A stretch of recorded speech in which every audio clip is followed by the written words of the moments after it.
Ladies and gentlemen of the crypto space, we're live on a Friday, May 2nd at 11:31 a.m. May. All right. We're getting there in 2025. So just a little bit of time remaining for this year to play out. And we know what has to play out here. We know the system must expand. We know how much debt has to be refinanced. And for that debt to be refinanced, the system must expand.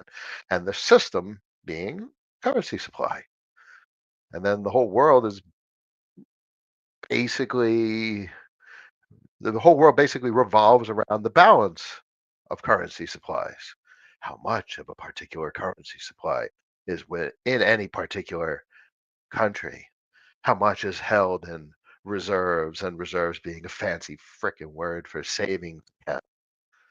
So, all right. So, folks in pick a country, let's say Spain. They got a whole bunch of shit that they got to buy in 2026, and all that shit costs dollars because the supplier is in Canada, and the supplier is selling it for US dollars, not Canadian dollars. Or let's say the damn suppliers in the United States and they're selling a bunch of shit US dollars. And in Spain, they're this the company is preparing because they have to save to prepare for next year and hold in reserve a whole bunch of dollars because they got a whole bunch of shit next year to buy in dollars. It's pretty simple. So that's what this whole reserve currency means. It's basically what a lot of folks use as savings merely because that's what things are sold in. Now, I found this to be, aside from looking over Julian's recent work, that tells you really like what's going to play out in 2025. But I found this piece interesting by Michael. I'm sure Ben reposted this, and maybe I even got this from Ben. Maybe I got this from Luke. I don't know. I got this from someone, but it was very interesting. It's like how do you balance currency supply, or how you balance reserves? Your savings. So let's say the dollar is expensive relative to the euro. And all right, so how do you get the dollar to be cheaper relative to the euro? Um, you buy a lot of euros. So how do you buy a lot of euros? Well, you either print dollars. All right, great. How do you print dollars? You This is exactly what this post is talking about. Yeah, you monetize gold to print dollars to buy euros, and well, lo and behold, the DXY comes down, and the euro goes up, and the balance of relative currency valuation shifts. And it's not like the administration said they want a weaker dollar. It's not like the administration said they want to rebalance supply chain domestically. I mean, they literally said this shit. So, the title of the stream is it's always about investing. It's always about psychology of investing, and what really that comes down to nowadays, and as we've got into these advanced types of conversations, is time frame that we can consider from that we think about. Now, if we know the dollar is said to get weaker from a US government administration policy standpoint, and they're actually doing it, how do you know they're doing it? It's less than 100. And so there's still uncertainty. Look, we're hovering around the 100 SMA on the monthly, fine. But look where we are from a 200 SMA on the weekly. So they're set. That's a hell of a chart. So this is what they're saying they're doing, and we know the implications of a weaker dollar, and we know what happens when they finally get money under control, U.S. debt market. Um, so the issuance has been up. If you've heard headlines, as much as Doge has savings, the amount of debt um, deficit has gone up significantly because they're buying gold, and they're using the gold to print dollars to buy foreign currency to depreciate the dollar. So they're actually achieving what they said they were going to do. right? Does it matter how long it takes? No, because they need to do it this year because they got 7.5 plus deficit spending to refinance by the end of the year. So they got to get the dollar weaker and they got to get yields down. I don't know how the hell they're going to get yields down, but that's another part of the story. I don't think they're going to get yields down, so we're going to have complexities from that standpoint, but that's not our individual concern. Our individual concern is primarily a relatively stable 10 to 30-year interest rate, which will roll the move indicator over, and the DXY coming down 98, 97, 96, 95, down. DXY down, move down. Yay. Does it matter when this year? No, because this year everything needs to be refinanced. So if that occurs this year, one, the administration is achieving exactly what they said they wanted to achieve. Two, that's exactly the conditions we want to see actual investments to become what we want them to become. Now, that's everything. Um, they've told us what's going to happen with regard to our investments. All right, let me go back. What did I name? What did I title this stream? People live day to day. It's a real time experience. Yeah. Okay. With regard to investing, your brain cannot process day to day. Investing is not a day to day operation. Investing is a projection into the future based on where things will be in the future. Over what time frame? I don't know. Pick a freaking number and project your mindset toward with that number. So you literally have almost 4 years remaining of this administration, three plus. We're into 2025, X months. When they say they want the dollar down, they want to repatriate supply chain, and for them to do that, the dollar and interest rates need to come down. Um, if you take that in combination with all the congressional activity revolving around stablecoins, all the headlines from Treasury, all the headlines from the Fed Reserve, all the headlines from the OCC, Office of the Comptroller of the Currency, which is basically banking regulations. All right. So what you own from 22, 23, 24, and fine 25, your takeaway is that 22 is probably a little early for fintech purchasing. I myself purchased. I know a lot of people purchased. It was a little early, still pretty expensive. 23, cheaper. Better deals were had in 23. 24 was the best year from a fintech standpoint. From that you were early. Being early is often indistinguishable from being wrong because in 24 we had no indication of any of these administration policies. We still had Gensler taking a sledgehammer to the balls of the crypto industry. Oh God, that's a horrible met. I'm really sorry. I was very violent, but that's kind of how bad it was. It was horrible, and that's what it was like in 24. But bear in mind, look, being early is indistinguishable from being wrong. If you were buying crypto fintech in November, October, September 2024, that's when you got best bang for the buck. Then you had the elections in November, and then it was pretty much off to the races in end of November, December, and then Q1 25. Everything in crypto fintech bottomed because of the folks that are early allocating and investing to the administration's policy. I mean, come on, they're literally telling you that stable coins are the solution to the debt issue. And obviously, solution is a funny word.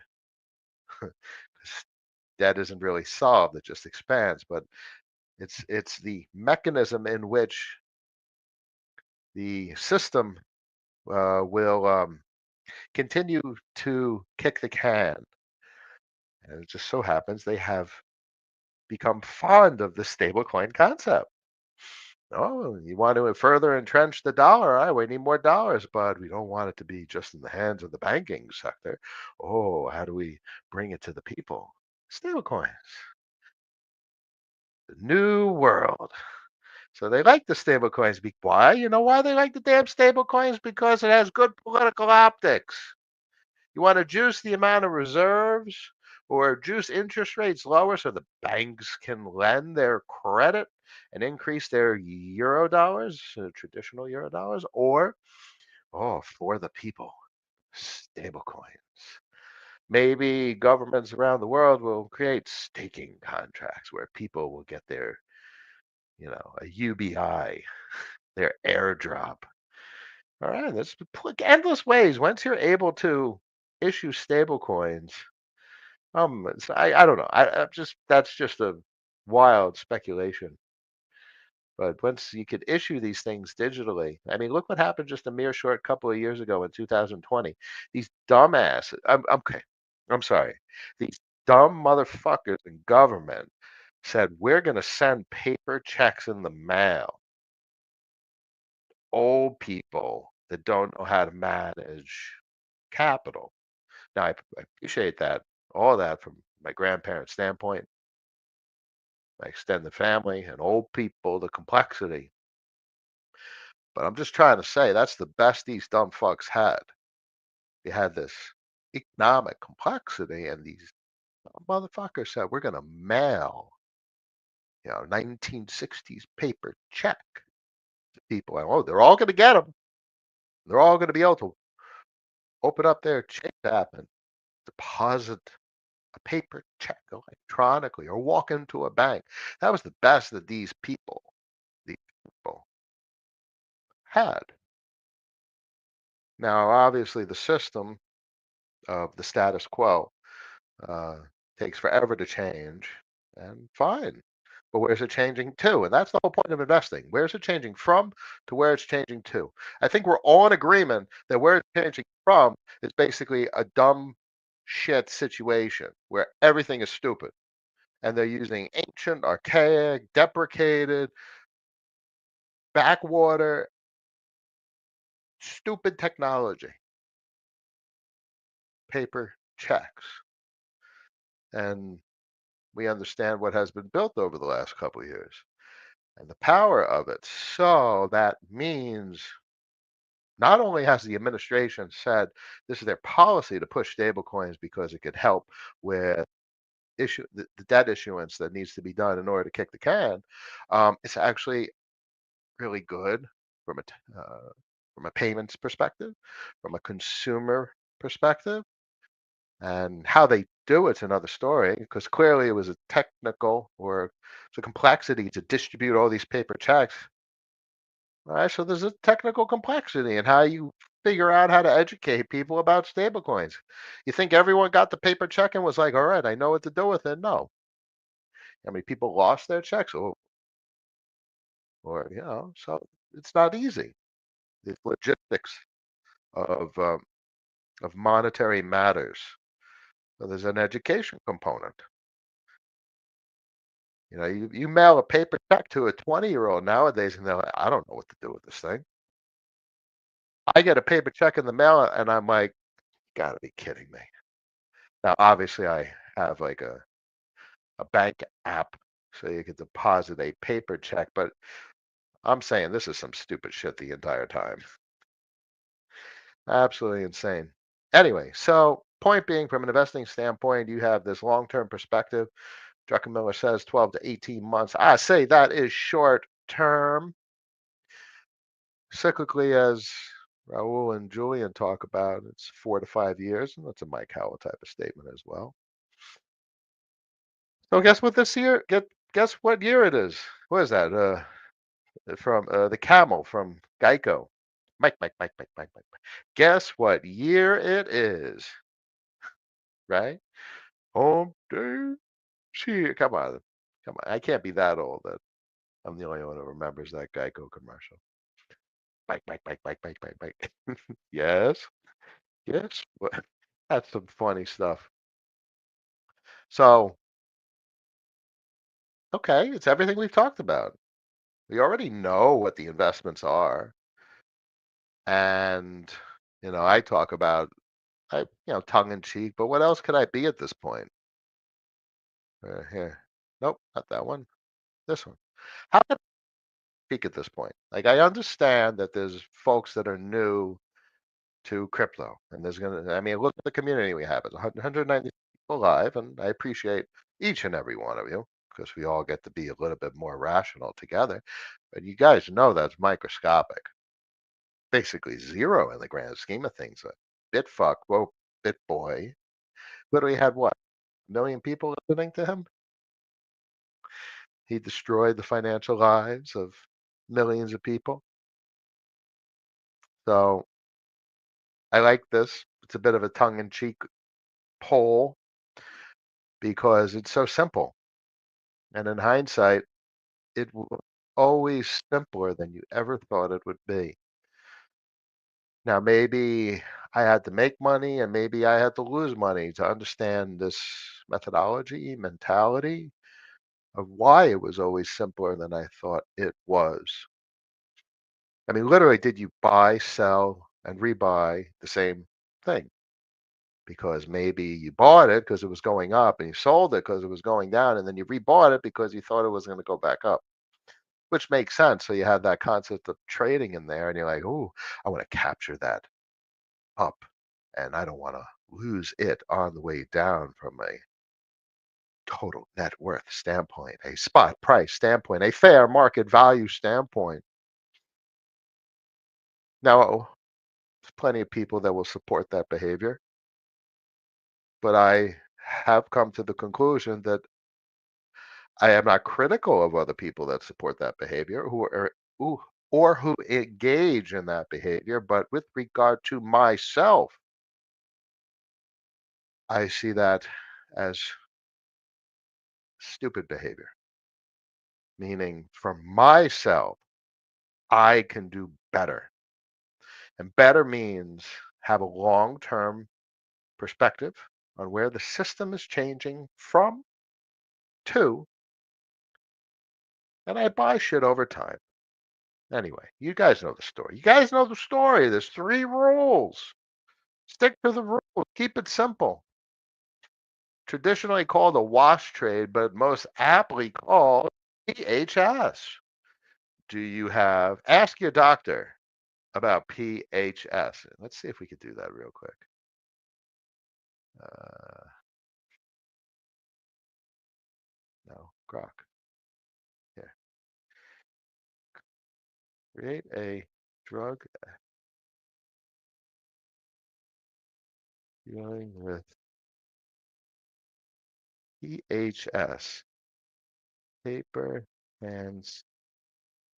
I gotta, come on, this is gonna be, let's see if it does something funny. No, come on, hands, yeah. Okay, okay. Hand steel. I like this. Now make a meme of it. Meme? Would interpret that as imagery? Yes, okay. No, make them, okay. Rather a written. All right, let's see how good you are, Grok.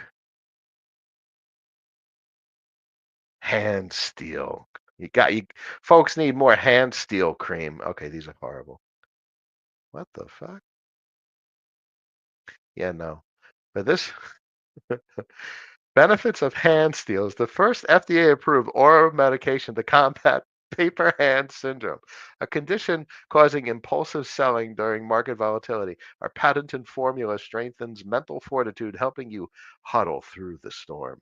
Steadies nerves, boosts confidence, fast acting. In as little as 15 minutes during a market crash, hand steel will engage. This is funny. I would love, yeah, look, there's a hand steel RX. I would love to see this in a meme, like a drug advertisement. That'd be funny. 24/7 need to check candlestick charts. Contact your doctor immediately about hand steel. Yeah. Oh. Um, yes, please.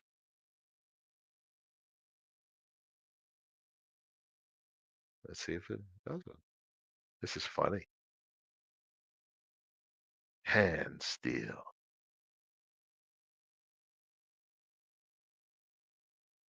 Oh my God.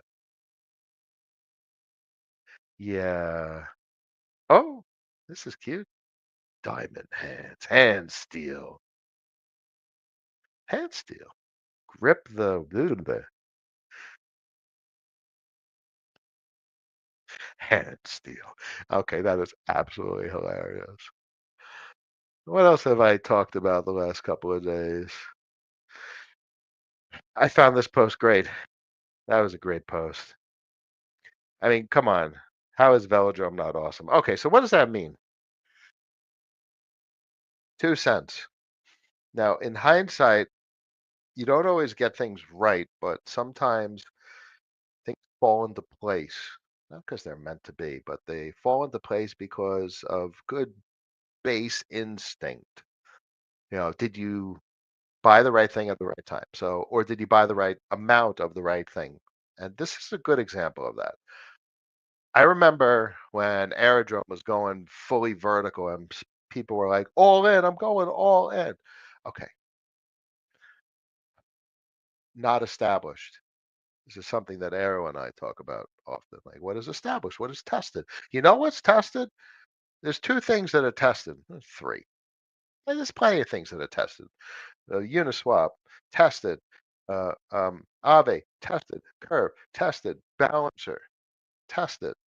There's plenty. There's a laundry list of shit from 2020 to 2022 that is nicely tested and that survived the absolutely fascinating liquidity collapses and capital destructions that we experienced in 2022.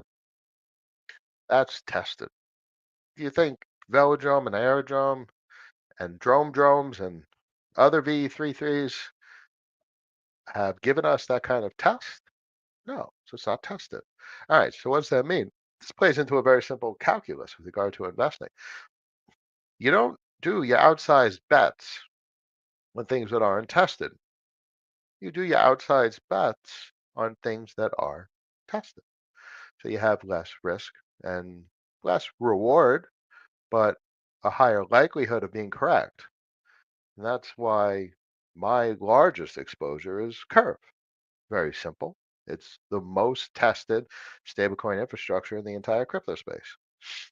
But I think it's a great idea. And I thought it was a great idea. And I chose to have exposure to Velodrome. And I like it to this day. It is, then this kind of post is like, oh, that's cool. I mean, come on. All right, we understand great tech isn't always the greatest investment, but man, that's cool. That's some cool tech right there. Now let's see what becomes of the optimistic superchain. That's another story, of which Fractal sits there. And we all have seen recent headlines from Fractal, and we all could be critical of seamless interop from a liquidity standpoint, bridging capacity. But man, when Sam puts on a show and talks about the way the financial system works, it talks about M1 and Eurodollars. Who the hell talks like that in crypto markets? So if anyone understands dollars, it's always been Sam. So how do you manage all that? It's very simple. It's not complicated. What we do is not complicated. People make it complicated, but it's not complicated. Position size. Just buy less of it. Stop trying to buy as much as you can. You're not following rule number one and rule number two. Rule number one is own more assets, but rule number two is know when to stop buying assets. And that applies not only just to like cyclicalities of global economics, that also applies to like individual portfolio components. Like, you know, composition. You have my 2 cents for a portfolio. You have a primary bet. You got your big bet. And your big bet is going to make or break the portfolio. That's cool. So right now I'm sitting on what, 50 plus percent, give or take curve. All right, great. Then you have your secondary outsized bet.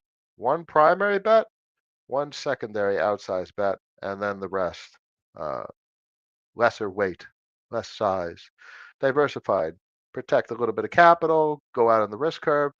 And that's kind of like where, well, it turns out this is, Velodrome is my secondary bet. Come on.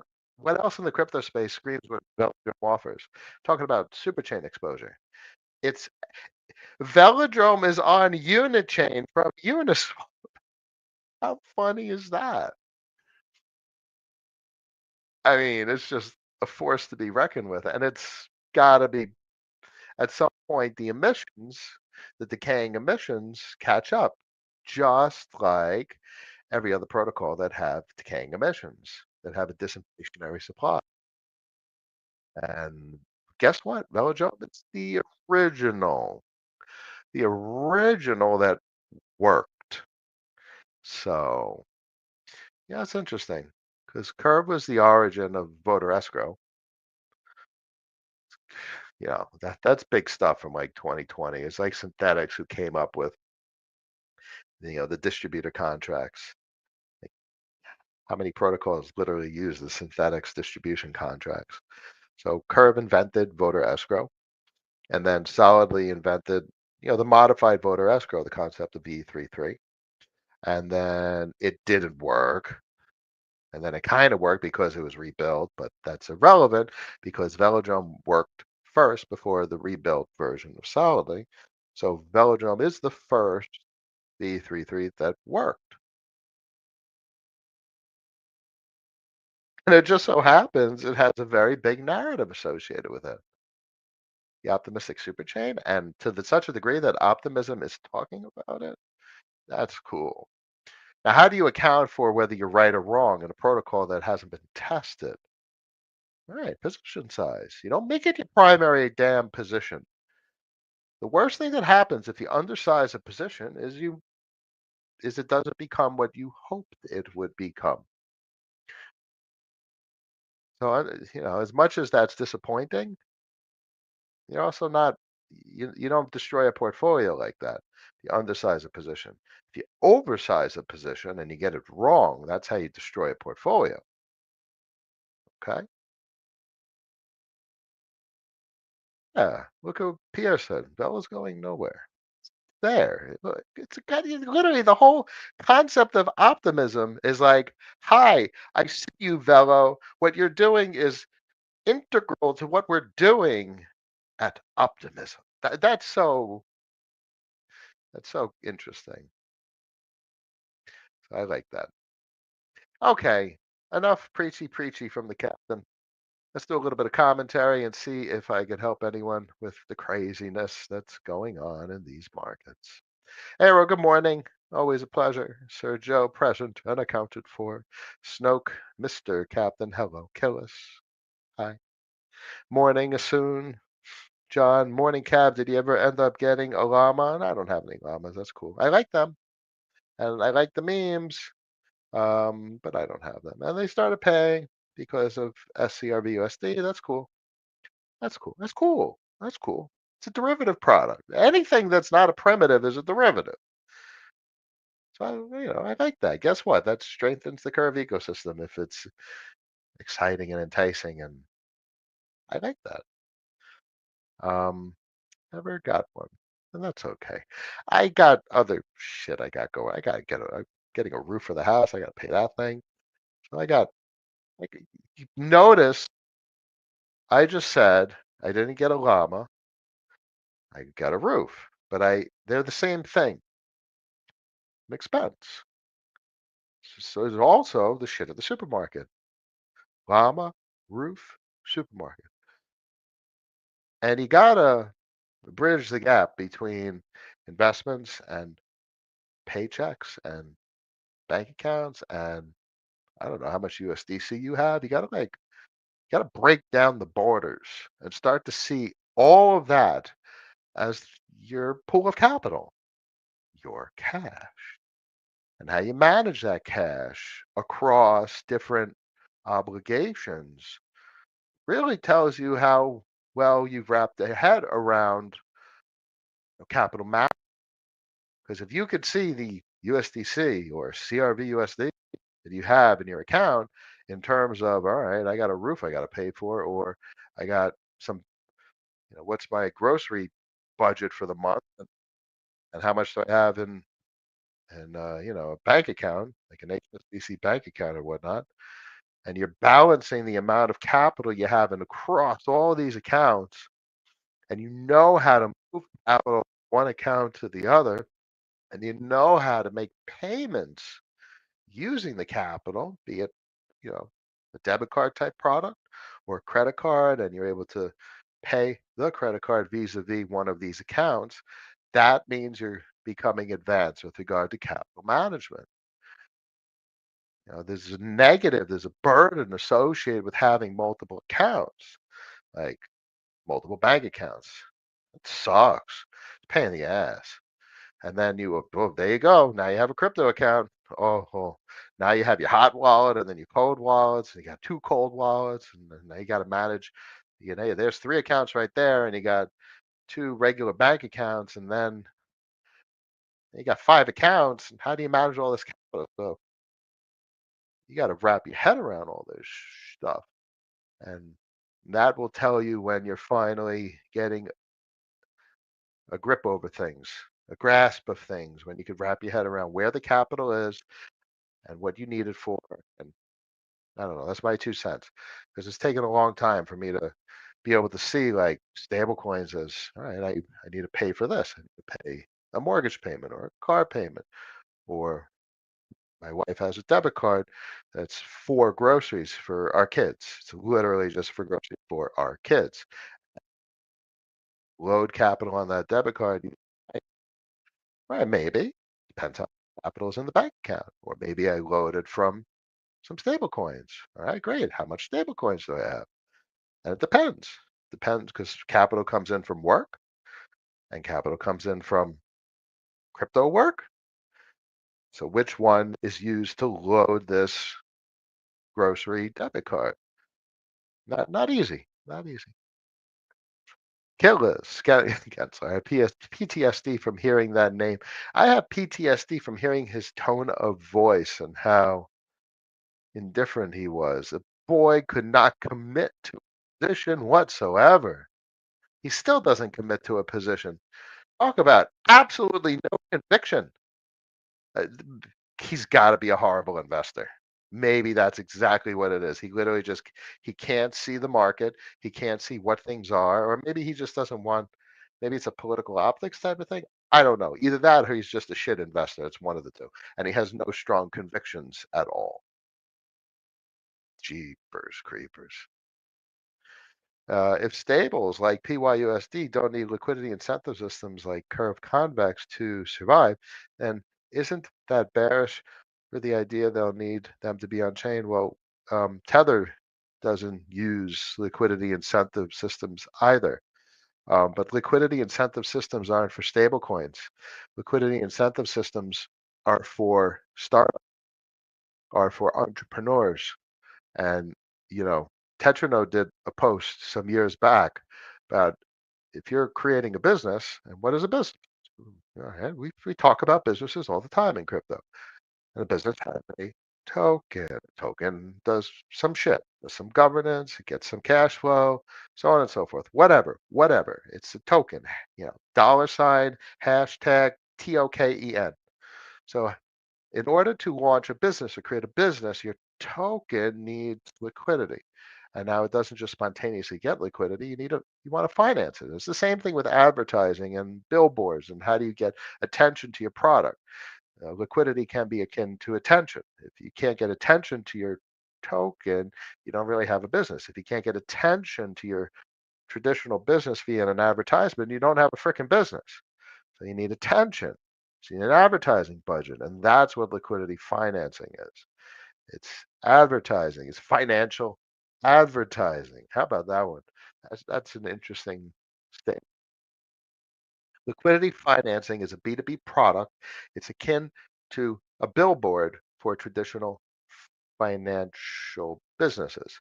Um, it is what did I just say it was? It's a crypt. It's financial advertising. That's what I said it was. It's traditional advertising on a billboard, but liquidity financing is financial advertising. Typically, who does that kind of work? Manages liquidity. When you're doing an IPO, it's the banks that manage liquidity.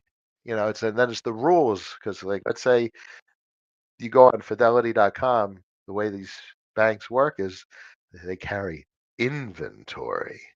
So they are required to be market makers and have X amount of inventory at all times to service supply and demand.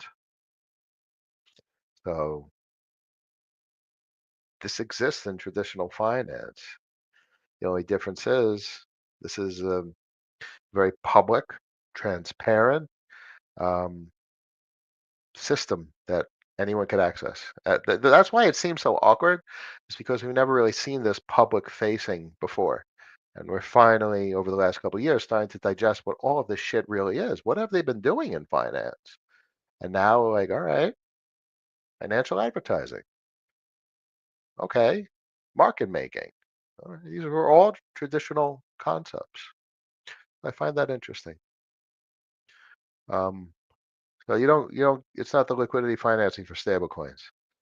That doesn't need it. That's for the businesses and the entrepreneurs that want to get off the ground. I wish I could find Tetranode's old post. He did some calculations, like, you probably need about 5-10 mil worth of curve and convex so you could effectively finance a decent amount of liquidity. All right, great. Guess what? That goes up over time.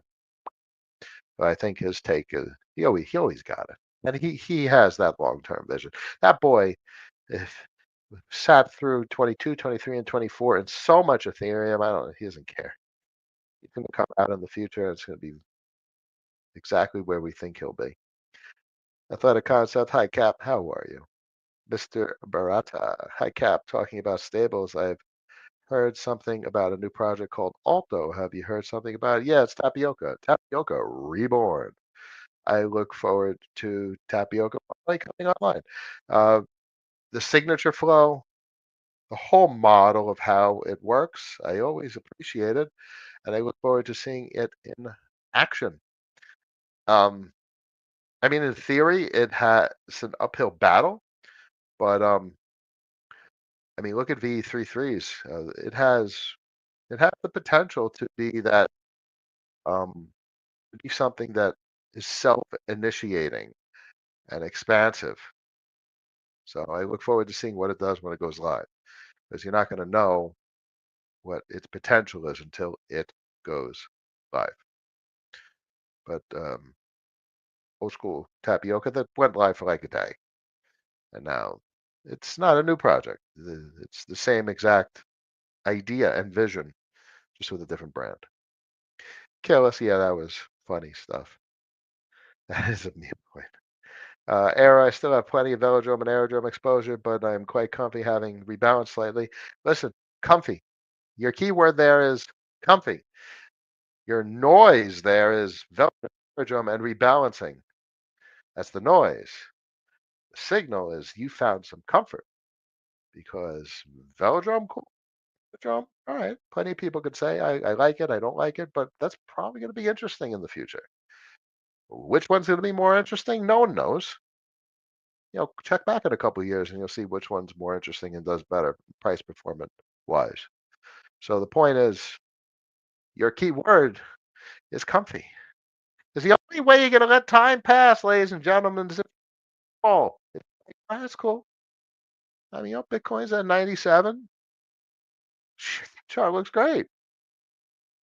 Everyone's been freaking out since 15,000, but it has been higher low after higher low since 15,000 in 2022. What a lovely chart. And now we're at 97,000. And everyone's like, the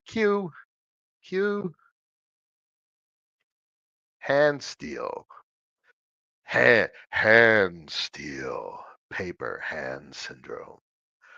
Maybe I'll work on that and I'll see if I can make something better. Hand steel. And that's this poll. Did you buy, sell, and rebuy the same investment? This whole trading thing. I got a small account. I'm 20 years old. I got 100, 200. I got $500. I got $1,000. I got to make money with crypto. How do you make money with crypto? All right, I'm going to buy $500 worth of Bitcoin. It turns into 1,000. I sell it at 1,000. I buy twice as much at 500 when it comes down in price. Fuck that shit. Just follow rule number one and stop fucking everything up. This is like a parent slapping a kid in the back of the head. Stop fucking everything up. It's so simple. Buy more assets. Take your time. You're 20 years old. You make 2 grand a month. Buy $50 worth of Bitcoin a week and call it a day. It is what it is. You're not going to be able to make a fortune without taking excessive risk. So give it 10 years, DCA, own the right assets, and if you're 20 and you're just starting, 21, 22, 23, give it a couple years because you're not going to really know what it's like until you go through one of the full crypto cycles and you're like, oh, it goes absolutely freaking parabolic, and then it comes crashing down. All right, great. So you bought Bitcoin for, let's say, 3 years, and let's say the 3 years was like 22 to 25, and you were dollar cost averaging bucks. Boop, boop, boop, boop, boop. You watch it go, 5, 10x on the money. And then it comes crashing down, and you're like, oh, all right. I heard this guy, the captain, said, all right, buy more assets. All right, so I bought Bitcoin. I did it the last 3 years. I watched it go parabolic. I watched it crash down. Now let's do it with the other stuff. What other stuff? All right, the fintech. When do you buy it? When it's cheap. When it's not down. And then you do the same thing with something else, and that's how you expand the portfolio. But you can only expand the portfolio when you're comfy. And keyword of the day is comfy. So if you're not comfy, you're not going to be a good investor. 50% of the portfolio being vehicle. Yep, that's about right. 50%. I think it's more, more of the portfolio. It's just because it's the best goddamn investment. Please see. The only thing I wish I did was buy it when it was cheaper. That's it. That's it. Otherwise, the chart looks insane. I mean, come on, just block out all the noise. And you bought it October 20 for 33 cents, and you're like, all right, there was a whole bunch of exuberance, and people were figuring out what the hell this thing is. And you could have bought it down at 18 cents instead of 30 cents. So let's say 30 cents, 18 cents, a little less than 50%. It's like a 35, 40% decline from your entry price in 2020. So 4 years later, um, so what's the takeaway? You bought at the wrong time. That's it. Simple. Simple. Keep it simple. You bought it expensive. Even at the 30 cents, it turns out it was expensive. And you would have never known it was expensive. And you can only know from hindsight.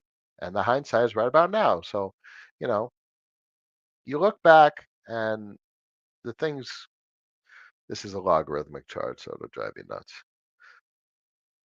So it's 40, 50, 30, or wherever the hell this thing lands. All of this was noise. All of this was noise. It's a goddamn startup. Best damn investment I've ever seen from a crypto standpoint. So 50 plus percent of crypto is allocated to this. But it might not be a good idea for smaller portfolios. Might not be. Because if you what, you get I don't know, it's complicated because you have to understand, you have to be prepared for the psychology of it. And how the hell are you going to be prepared for the psychology of it if you haven't gone through a cycle, or you haven't dollar cost averaged, or you haven't had the experience of buying something and then selling it and making a mistake selling it, and you're like, all right, now I got to figure out a different way to do things. Oh, this guy's talking about 3 rules. Keep it simple. Buy more assets. Oh, but he can't buy more assets unless they have cash flow. Then you're like, how do I get cash flow? Oh, I could buy things that produce cash flow. How much do I need to buy to get cash? This is not simple. It's not just as simple as saying, all right, this is a great thing to have an outsized bet on. It's not so simple as that. Being able to say that simply, this is my 50 plus percent of the portfolio, it's because I've been through all the shit that I've been through. I've seen what I've seen. I've learned what I've learned. Come to understand what I understand. Now, when someone, let's say some youngin hears that I'm saying this, they can't possibly appreciate it from the perspective that I'm saying it from.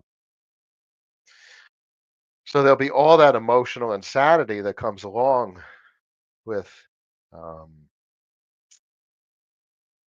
if someone chooses to take a position without having the experience or something like that. I hope you understand what I'm trying to say there. Anyway, yeah. Bell going nowhere. I answered that quite a while ago, my man, but that was nicely said. Yes. You think any of DeFi will resist 18 years? Will withstand? Uh, it's too far out into the future. It's irrelevant. Can't do anything 18 years into the future. That's called like a horizon. So, like, if you're traveling on the ocean as a captain, there's a horizon, and you can't see past the horizon. So, that this is probably like Raoul territory. He talks a lot about the singularity. So, there's an economic horizon out there, probably around 2030.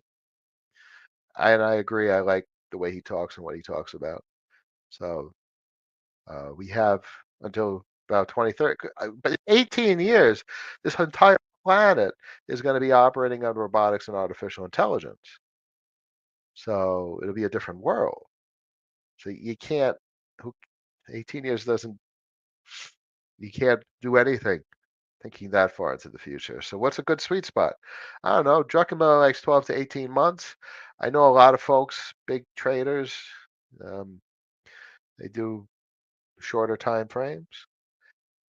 I like I like 3 to 3 years, 3 to 5 years. I look forward to heading into 28, 29, 30. I like 3 to 5 years. That's my comfort zone because that's a zone where I'm like, all right, I know what's going on. I have a good sense of what the administration is saying. I have a good sense of what technology is being developed. I have a good sense of where things are heading. I understand the engineering. I understand the science. And I'm like, all right, this could take some time, but this is pretty damn obvious. And for me, that kind of time is about 3 to 5 years.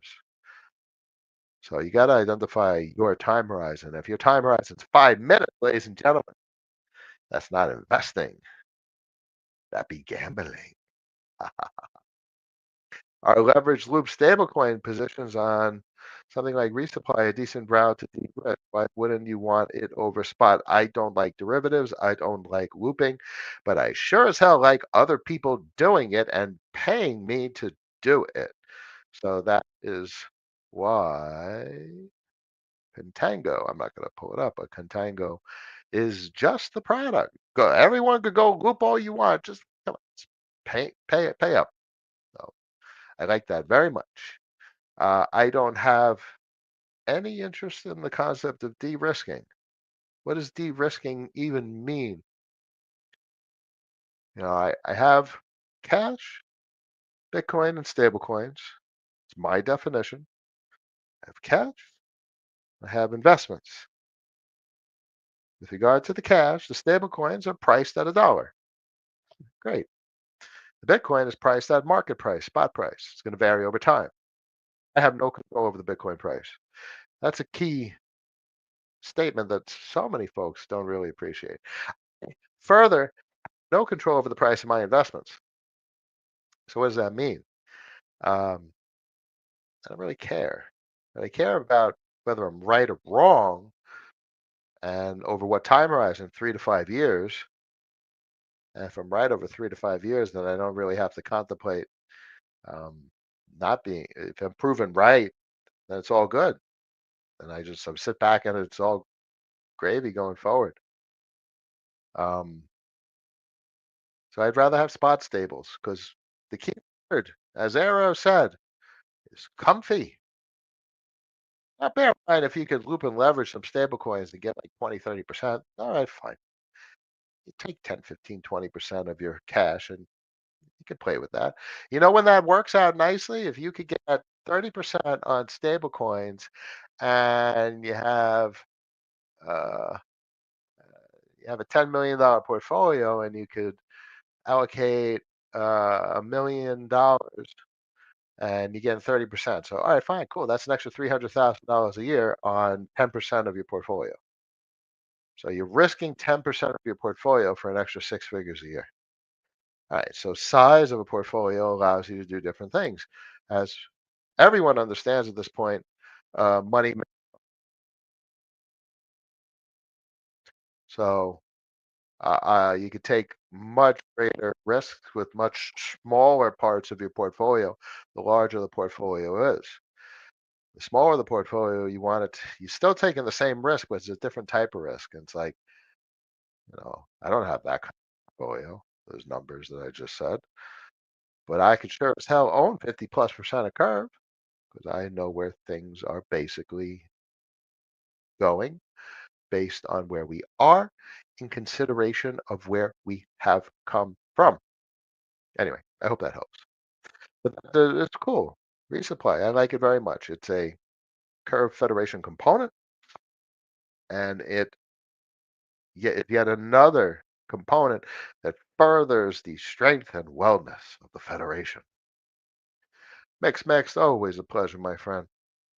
Greg, Cap, how many of the top 100 will still be the top 100 in 5 years? Very few.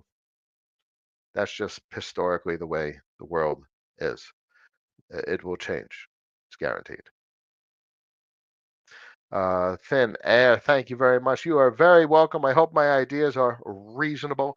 I hope my thoughts are rational. I hope the things I say make sense. I know it's complicated, and I hope it doesn't. Let me, like, look at this chart. Check this out.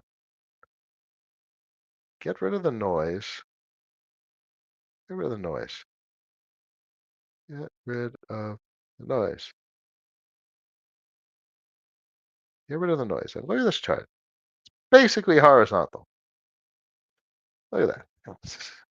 Here, look at this. Oh, you don't see that. All right. So then you do something like this. You do another box. And you're looking at here.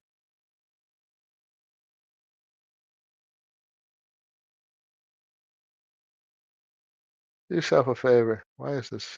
I want this here. Yeah, look at that. Look at that box down below. It's basically horizontal. It's like 225, 30 cents. There's obviously a lot of volatility between 30 cents and the low of 18 to two and change. But in crypto, that's like what, a 90% drop?